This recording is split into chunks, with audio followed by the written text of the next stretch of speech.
In 500 BC, a Persian royal mail courier was given a single message to deliver across a mountain range, knowing that if he arrived even 1 hour late, he would be publicly executed. But this was not just a test of speed, because the message he carried contained the secret plans of an impending provincial rebellion that could tear the entire Achaemenid Empire apart. This high-stakes delivery system was known as the Chapar Khaneh, a state-run postal network established by King Darius the Great to hold his massive empire together.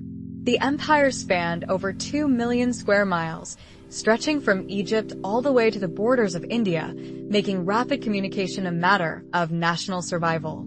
To conquer this vast distance, Darius constructed the Royal Road, an ancient superhighway stretching 1,500 miles from Ephesus to Susa.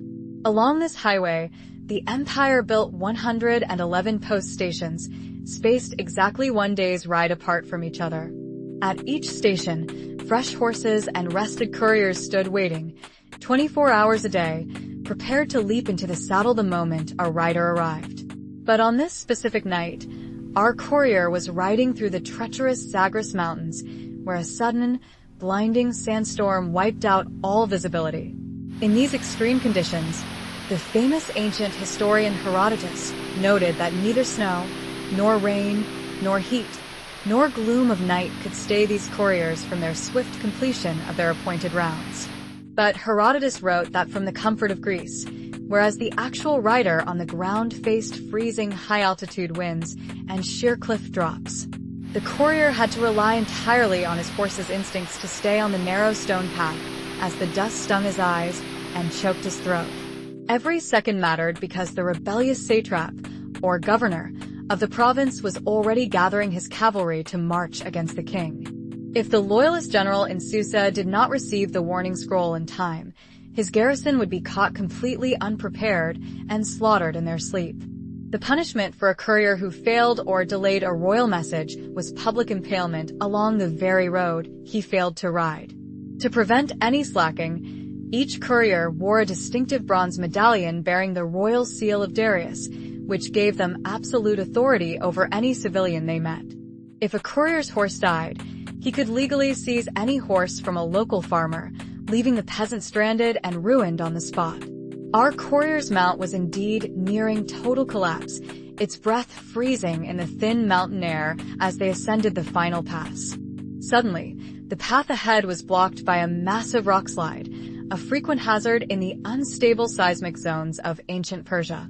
Dismounting in the howling wind, the courier had to lead his exhausted animal foot by treacherous foot over the sharp, shifting shale. One wrong step would send both man and animal tumbling down a 1,000-foot gorge into the rocky abyss below. The courier's hands were so numb from the mountain cold that he could barely feel the leather reins, yet he pressed onward into the dark. The Chapar Khaneh did not stop for weather because the Persian Empire was essentially held together by the speed of its information. Without this rapid communication, distant governors could easily plot treason and recruit mercenary armies before the king even knew they were disloyal. In a world where standard travel across the empire took 3 months, the Chapar Khaneh could deliver messages in just 9 days. This was a speed of communication that would not be surpassed until the invention of the steam locomotive thousands of years later.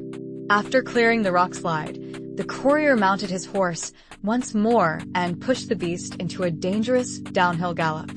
As dawn began to crack, the high-altitude pine forests gave way to the arid, low-lying plains of Elam.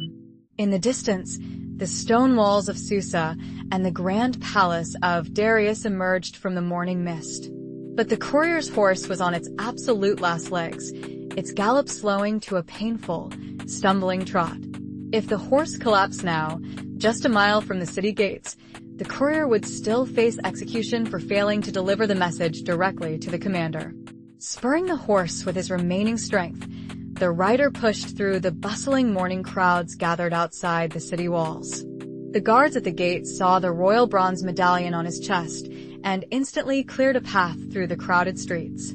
The horse finally collapsed inside the courtyard of the garrison commander, throwing the courier onto the hard stone tiles. With bruised ribs and gasping for air, The courier reached into his leather satchel and pulled out the unbroken wax-sealed scroll. The commander broke the seal, read the urgent warning of the satrap's revolt, and immediately sounded the alarm horns.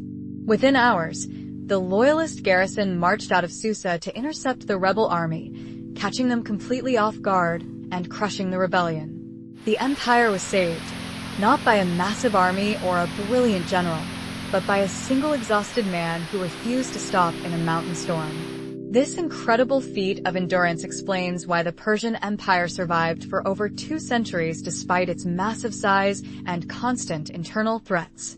The Chapar Khaneh proves that in the ancient world, the ultimate weapon of conquest was not the sword or the spear, but the speed of absolute truth.